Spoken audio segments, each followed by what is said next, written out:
Hello, I'm an old guy and I do maths. Today we're going to get into the multiplication and division of fractions. Um, Multiplication not so much because it doesn't terrify people as much. We can get through this really quickly because the rules are very simple. But division looks terrifying to people, especially when fractions are involved.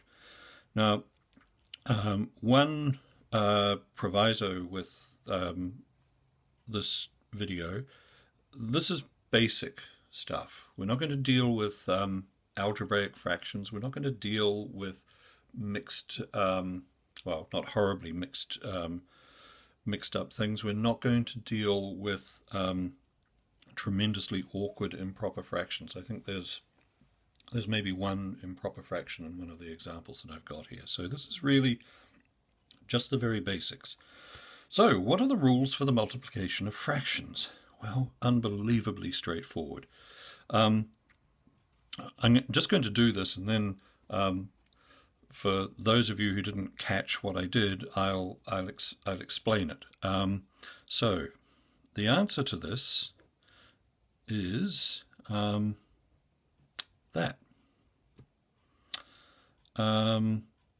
So, how did I get that? Well, it's very straightforward. I multiply that by that, and I multiply that by that. That is the multiplication of fractions.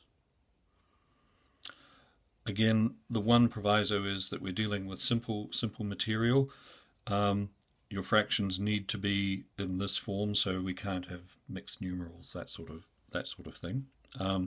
But straightforward multiplication of fractions is straightforward. Now, it may be possible to simplify this. I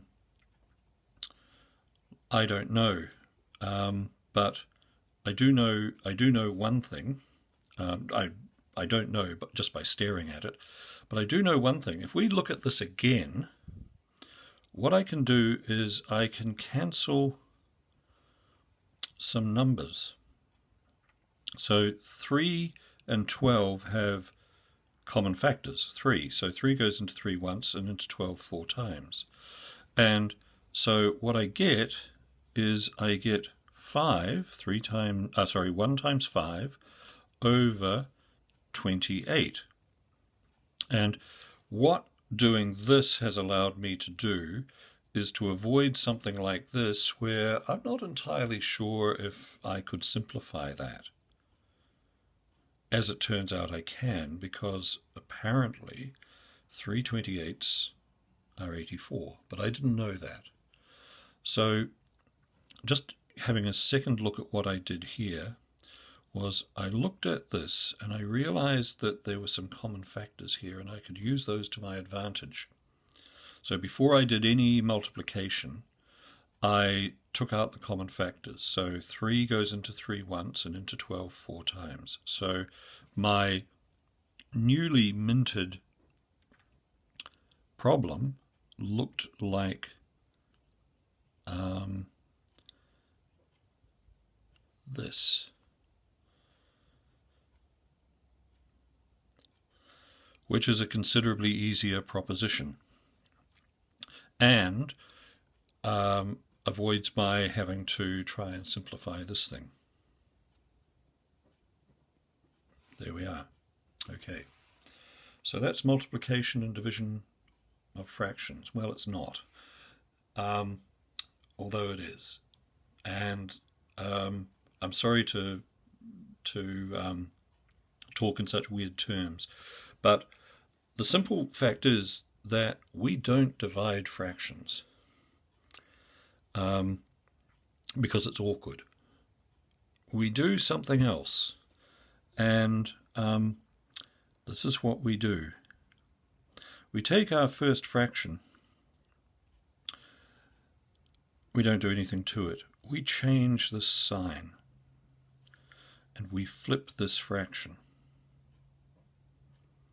So a minute ago when I said, well, that's multiplication and division of fractions, I wasn't really too far from the truth, because seriously, we don't divide these things. What we do is we save, we change, and we flip. Save, change, flip. And then we're back into multiplication, and we get, what do we get? We get 15 over 84, which, as we know, is 5 over 28. So 5 over 12 divided by 7 over 3 is 5 over 28. It is also 5 over 12 times 3 over 7. So just don't miss that change and that change. Here we go again.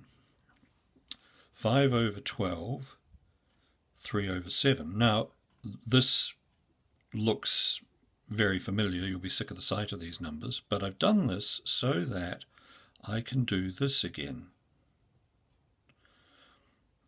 So I'm not in the position that I was here and further up the page, where I'm scratching my head and saying, well, what is 15 over 84? Can I find a simplified form of that? If I simplify this now and rewrite it, 5 over 4 times 7 over 1, what I will get is the answer that I want. Okay, now notice that I'm dividing by 3 over 7, not 7 over 3, so these answers are going to be different. But I have simplified my problem.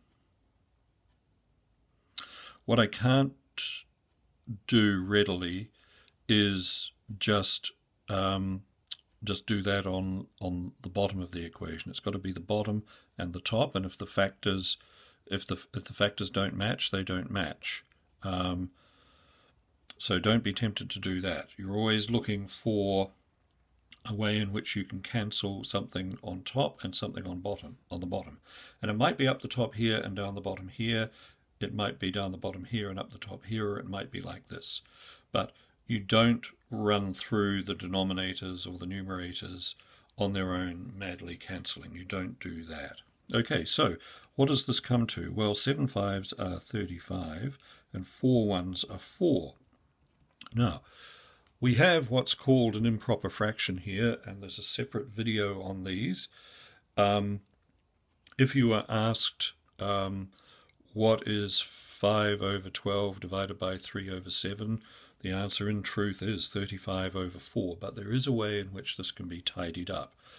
And it's not really the subject of this video, but I'll do it. So 4 goes into 35, well, 9 4s are 36, 8 4s are 32. So 4 goes into 35 8 times. 8 4s are 32. And 3 remainder. So we can write this improper fraction as a mixed numeral. Both of these are correct. It's just a matter of what form you were asked to present your answer in. But this is sort of a side issue to this.